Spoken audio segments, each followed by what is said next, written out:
కాళేశ్వరంపై రిపోర్టును రాష్ట్ర సర్కార్కి అందించారు commission chairman justice PC Ghosh. Hyderabad VRK భవన్లో ఇరిగేషన్ చీఫ్ సెక్రటరీ రాహుల్ బొజ్జాకు రిపోర్టును అందించారు జస్టిస్ పీసీ ఘోష్.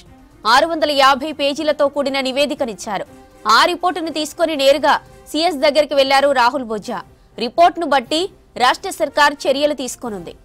రైట్, ఇక ఇదే అంశానికి సంబంధించిన మరిన్ని డీటెయిల్స్ శ్రీశైలం వీఆర్కే భవన్ నుంచి అందిస్తారు. శ్రీశైలం, కాళేశ్వరంపై జస్టిస్ పీసీ ఘోష్ కమిషన్ నివేదికపై అప్డేట్స్ ఏంటి? జస్టిస్ పీసీ ఘోష్ కమిషన్ తన ఫైనల్ రిపోర్ట్ను ప్రభుత్వానికి సబ్మిట్ చేసింది. ఈరోజు irrigation principal secretary Rahul Bojja BRK భవన్కి వచ్చారు. పీసీ ఘోష్ నుంచి రిపోర్ట్ తీసుకొని నేరుగా సీఎస్కు సమర్పిస్తామని చెప్పి తీసుకొని వెళ్ళారు. ఇన్ని రోజులుగా చాలా రోజుల నుంచి కూడా ఈ జస్టిస్ పీసీ ఘోష్ కమిషన్కు రిపోర్ట్ కోసం ఇటు రాష్ట్ర ప్రభుత్వం కానీ ప్రజలు కానీ ఆసక్తిగా ఎదురు చూశారు. 15 నెలలుగా జస్టిస్ పీసీ ఘోష్ విచారణ సాగింది. ప్రజెంట్ పీసీ ఘోష్ కమిషన్ విచారణ పూర్తయింది. ఈరోజు నివేదికను ప్రభుత్వానికి సబ్మిట్ చేసింది. ఈ రోజుతో ఏదైతే ప్రభుత్వం నియమించిందో జ్యుడిషియల్ ఎంక్వైరీ అనేది కంప్లీట్ అయిందని చెప్పాలి. అయితే దాదాపు 15 నెలలుగా ఈ కమిషన్ ఎంక్వైరీ కొనసాగుతూ వచ్చింది. 119 మందిని విచారించారు.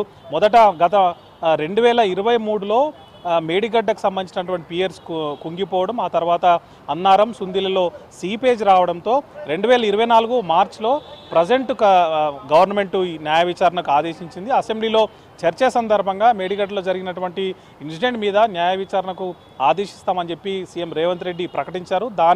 దానికి అనుగుణంగానే ఆ తర్వాత 2024లోనే మార్చిలోనే న్యాయ విచారణ కమిషన్ ఏర్పాటు చేస్తూ ఆదేశాలు ఇచ్చారు.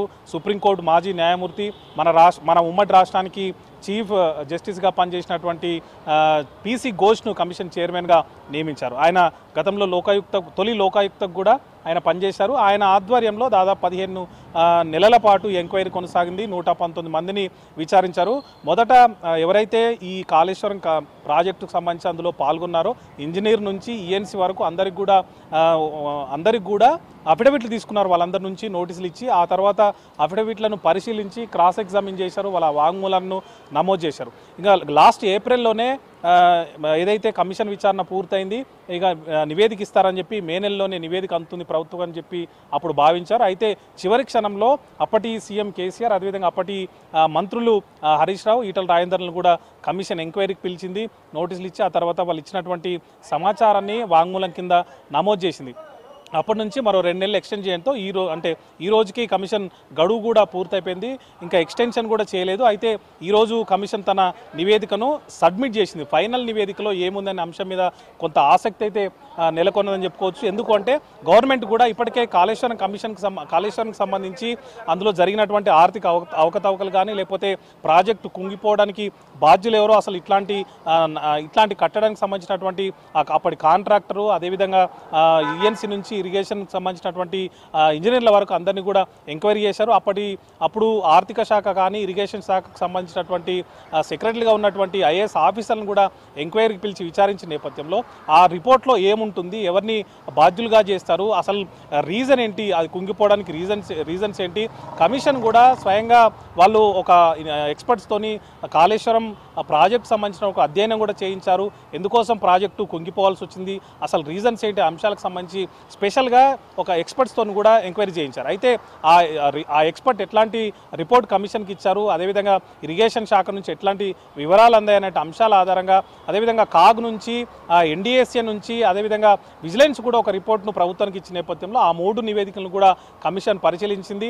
650 పేజీలతోని నివేదిక సిద్ధం చేసి ఈరోజు ప్రభుత్వాన్ని సబ్మిట్ చేసింది. మొదట కేసీఆర్, అదేవిధంగా ఇతర మాజీ మంత్రుల విచారణకు ముందు 400 పేజీలతో నివేదిక కూడా సిద్ధం చేసినట్టుగా అప్పట్లో కమిషన్ సమాచారం అందించింది. అయితే ఆ తర్వాత 2 నెలలు ఎక్స్టెన్షన్ కావడం, కేసీఆర్ను అదేవిధంగా హరీష్ ఈటలను కూడా విచారణకు పిలిచిన తర్వాత అన్ని నివేదికలను కూడా పరిగణన తీసుకొని చేసిన తర్వాత ప్రజెంట్ 650 పైగా పేజీలతోని ఒక నివేదికను ప్రభుత్వానికి అందించారు. ఇందులో 3 వాల్యూమ్స్గా ఈ రిపోర్ట్ ఉంటుందని మనకు సమాచారం అందింది.